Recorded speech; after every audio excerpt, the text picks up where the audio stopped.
All right. So today we are doing killer Sudoku puzzles. The family version is just a standard killer Sudoku. So the way killer works is there are cages, such as this, and they'll have a number in the corner. So you might have an 11.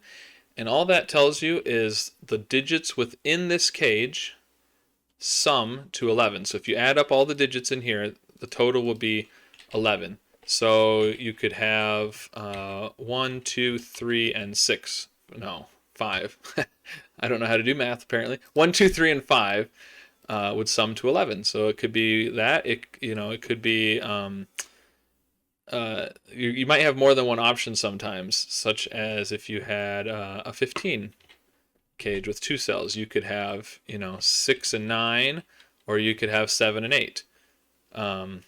So the tip is to think about your options, and sometimes you have to have a certain number in there.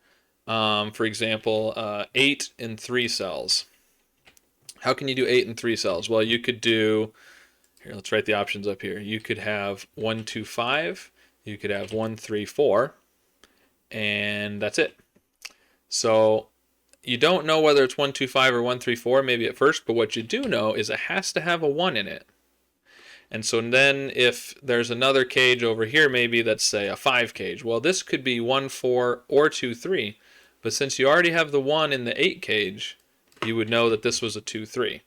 And in fact, in this situation, this doesn't work because now you can't put either option in the 8. But the point is, look for digits that have to be in a cage. Also look for digits that can't be in a cage. For example, this 15 down here, the only options are 6, 7, 8, and 9. So you couldn't have a 4 or a 5 or a 1, a 2, or 3, things like that. So the other thing to note about killer cages is that digits cannot repeat. So even though this 5 right here could normally be a 1 or a 2, by normal Sudoku rules, because it's in a different row and a different box, digits within a cage can't repeat. Even if the cage is really weird and goes across multiple boxes, you can't repeat digits. All right, so then for this standard version, we have a little bit more to it. Let's get a new grid here. So it's like normal killer Sudoku, but with a twist. There are 3 types of killer cages, and they each have their own little twist. I'll leave some links in the description to videos that Cracking the Cryptic has done covering all 3 of these types of cages. So if you want to know more about some of the logic with those individual types of cages, you can check out their videos. They're very good. But the 3 things are an encaged crop key. So let's say we have 12, for example. What that's saying is that we are going to have crop key dots, the ratios and difference dots, like we've used before, and there's going to be a 2 to 1 or a 1 to 2 ratio of dots. So you could have 2 black ratio dots and 1 white difference dot. And remember, the black ones are multiples of 2, and the white ones mean consecutive digits. So it could be like this, or it could also be something like this, where we have 2 whites and 1 black. And you don't know what order they're in, but the point is you have to have 2 of one dot and 1 of the other within this cage. Now, if we had a bigger cage, something like this with a 12, you would still have 2 of one dot and 1 of the other, and then the last space, which could be in the middle, it wouldn't necessarily have to be at the end here, would have to not have a dot. So you couldn't, there's sort of a negative constraint on that as well. So that's encaged crop key. And the total of the digits still adds up to 12 as well, like normal killer Sudoku in those cages. Then we have what's called hidden arrows, which is actually a variant that I invented. And in this one, let's do 12. We'll do 12 again. It can't be that big though. Okay, so in this variant, you are essentially, there's an arrow inside of the cage that we can't see. and the arrow starts at one end and extends all the way to the other end. It could go this direction, it could go this direction. We don't know which one, but there's an arrow inside, a hidden arrow. And so if you think about what that means, in this case with a 12, you're going to have a 6 for the circle, and then the other two are going to add up to 6. So you could have 6, 1, 5, for example. And so the arrow would be the circle here and the other digits this way. It could also be the other way around. The 6 could be at the bottom and the 1 and 5, or they could be 2 and 4. But you know that the circle digit is at one end. Now, if there's 2-digit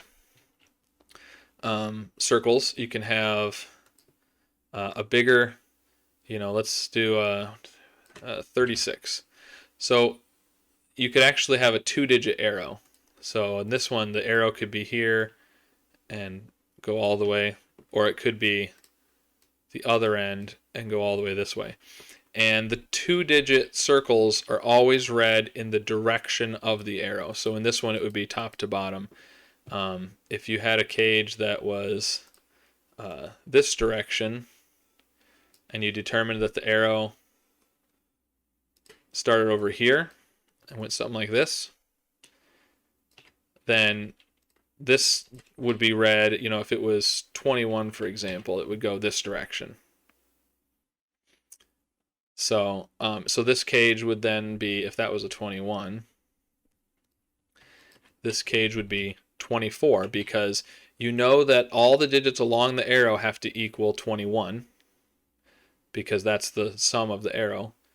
And 2 plus 1 is 3. 21 plus 3 is going to be 24. So a 24 cage would have a 21 in the arrow, and then 4 digits or 5 digits that sum to 21 in this case. So that's how hidden arrows work. And then the final type of cage is called a lunchbox cage. And the way these work, it's sort of a sandwich sum. So if we had, let's do our 12 again, for example.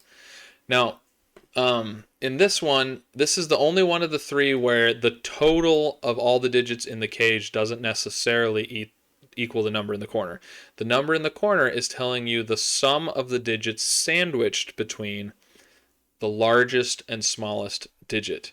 Now, so we could have a 1 and an 8 here, right? And it's gonna tell us red because it thinks it's a normal killer cage. Just ignore that. You can actually go up to settings here and uncheck highlight conflicts, because it's not going to understand some of these unusual rules.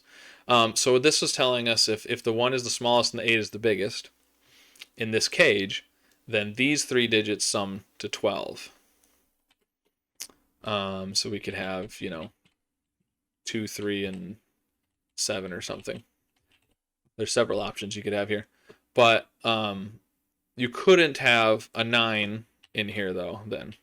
You couldn't do, it'd have to be 9, 1, 2 anyways, and we've already got our 1.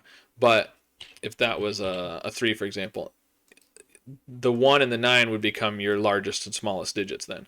It doesn't necessarily have to be the extremes of the cage, though. If you had a 9 right here, now these two are going to be our sandwich sum, because the 9 is the biggest, the 3 is the smallest.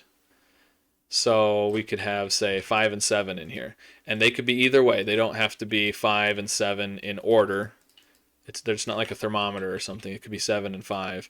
And this one could be a 4 down here.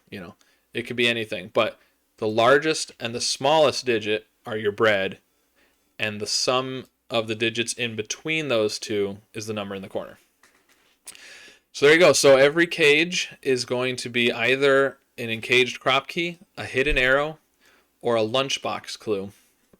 And you have to determine which is which. So just kind of think about the possibilities, For example, this cage here can only have a maximum of 4 crop key dots. So if you had, a 36 or something for your number, there's no way you're going to get 6 and 3 of, the different dots. So some of them you can rule out easily. Some of them might be a little bit more tricky, but Just work your way through it. Think about it logically. Make little deductions here and there like usual. And I think it's kind of a fun puzzle. It's got some neat deductions you can make. So I hope you enjoy it, and I'll see you tomorrow.